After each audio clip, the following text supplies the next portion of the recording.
pun bebas bankrupt. Berbeza dengan pembatalan kebankrapan. Pembatalan kebankrapan Seksyen 105 Akta Insolvensi bermaksud orang yang bankrupt, dia membatalkan kes bankruptnya dengan membayar segala hutang-hutang yang dituntut di dalam POD, Proof of Debt.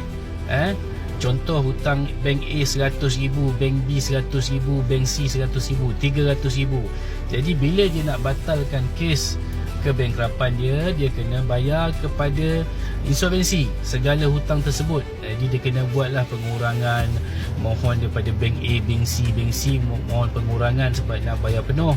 Jadi kebiasaan bank akan bagi dalam 30% diskaun. Jadi dia bayarlah semuanya kepada insolvensi, dan insolvensi akan mengenakan fee insolvensi.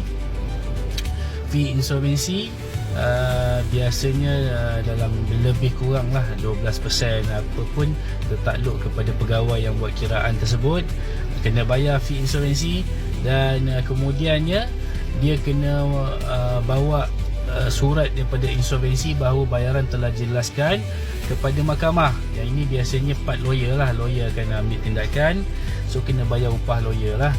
Upah lawyer kalau Shah Alam biasa 6,000 ke 8,000 bayar di mahkamah untuk membatalkan kebankrapannya. Selesai dia mendapat perintah pembatalan daripada mahkamah di bawah Seksyen 105.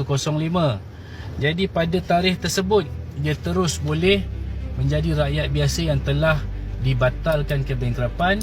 Dia boleh terus submit loan, nak beli rumah, nak beli kereta, boleh, seumpama dia tidak pernah bankrupt, sebab rekodnya telah dipadamkan, dan itu dipanggil pembatalan Seksyen 105. Kosnya banyak, tapi dia seumpama tidak pernah bankrupt. Baik, so sekarang dah faham